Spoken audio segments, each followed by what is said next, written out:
Happy Saturday, Risers. Hope you all are having a fantastic Memorial Day weekend. Saagar and I are back with some of our favorite moments from the week. This week, Intercept DC Bureau Chief and friend of the show, Ryan Grim, discussed the criticism of Ben Smith's New York Times column on Ronan Farrow and the pitfalls of Trump-era resistance journalism. Let's take a listen.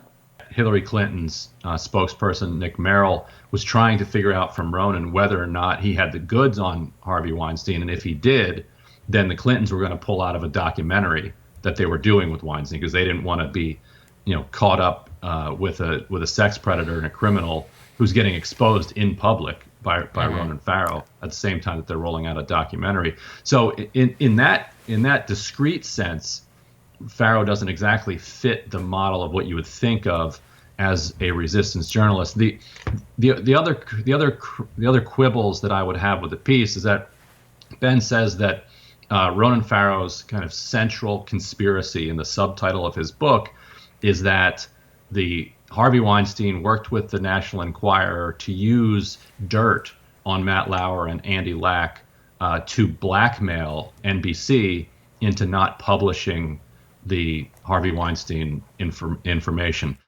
It was a great point from Ryan. Really great breakdown. Yeah. The thing that I liked about him is, as with often, what often happens here is people online were like, Team Ben, and others like, Team Ronan. Right. And he separated it into a couple different pieces. There's the resistance journalism piece, which was like pretty rock solid, and he kind of, It was the perfect point. And it was the perfect point. He really broke down the way that Ronan had wanted to believe this story about how an FBI analyst leaked Michael Cohen's financial records out of concern about the Trump administration. The story ended up kind of falling apart. And so there was a cautionary tale there. Some of the pieces about Ronan's reporting on NBC and Weinstein were a little bit weaker in Ryan's view. It was just great, sort of nuanced breakdown. Yeah, it really was. I thought it was next. I encourage everybody to watch the full segment. The whole thing just sparked a very good conversation. All right. We've said this many times, but the pandemic, it's only exacerbating the existing inequalities in our society. So this week, Crystal actually spoke with the national co-chair of the Poor People's Campaign, Reverend Dr. William Barber II. He explained what reforms the group wants to see. It's to us, it's criminal that, number one, the first three bills gave more than $2.5 trillion to the corporations at the top and did not reach the people at the bottom. Millions, 140 million people were basically ignored. Essential workers were basically ignored. In the midst of a pandemic, a health pandemic, we're not providing health care for everyone. That's criminal. It's ridiculous. In the midst of a pandemic, we're not guaranteeing that people's water can't be cut off and their utilities can't be cut off and they can't be evicted. In the midst of a pandemic, we are not taking care of the homeless as we should, or undocumented workers. We are saying all of those are our demands. And the pandemic is saying to us, you either do this and close these fissures in society, or this pandemic, this germ will continue to exploit them. And it will not stay among the poor and the undocumented and the First Nation people and the tribes. It will hurt and destroy their lives, but it will also spread throughout the rest of the society. That's a great point. I also asked Reverend Barber, about Joe Biden and how he's pushing him and the Democrats in this town. And he really thinks we have to put pressure on, and that there's been an abdication of duty in this town all the way around, which I thought was really important to hear. I also asked him about, the Poor People's Campaign, obviously originally MLK, Dr. King, part of his legacy. It was a multiracial coalition of poor people to fight for economic justice. This is the intellectual successor of that movement. And I asked him about the challenges of forming a multiracial coalition and the controversy around that. And so it was really interesting to hear his response, and very optimistic about being able to bring people together around economic issues in a way that I think is important for people to hear. It's really great. Washington Congresswoman and co-chair of the Progressive Caucus, Pramila Jayapal, also joined me this week to discuss the Paycheck Recovery Act. Jayapal has garnered support among Democrats and Republicans to not only keep workers on payroll, but to protect their medical benefits as well. Let's listen.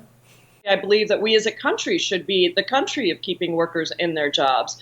There is also a Senate Democratic proposal that I think will be released this week with Mark Warner, Bernie Sanders, Richard Blumenthal, and Doug Jones. And so, again, it's a bipartisan, bicameral proposal, we now have almost 100, I think we might be at 100 co-sponsors on My Paycheck Recovery Act, including many frontliners.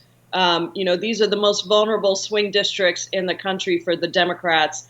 And I think it's because this is about jobs. It's about keeping people in their jobs. It's about economic stabilization. It's about bringing the economy back more quickly and making sure that we target, if we do the Paycheck Recovery Act, we also, by the way, I should have mentioned this at the beginning, 27 million workers have already lost their health insurance because they lost their job. You and I know that healthcare is a massive issue in our country. I've been the lead champion of Medicare for All. I don't think anybody should be losing their healthcare in a pandemic.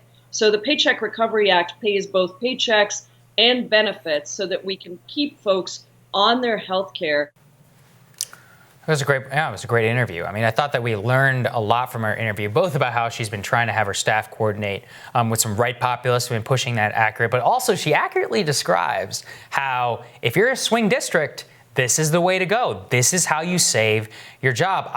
You will never be able to riddle it for me. How you can have 100 co-sponsors on a bill, but not get any of them to actually fight Nancy Pelosi in order to include it in the eventual bill, which is a placeholder and a symbolic victory. So somebody can riddle me that one at a later time. That's the piece. All right, that does it for us. We'll be back later today with the week that was in media screw-ups. That's right. And make sure you guys hit the subscribe button so you don't miss any of our videos, and you don't forget to like and you share as well. Tomorrow we're going to be back for another round of #RisingQs. Gonna see you guys then.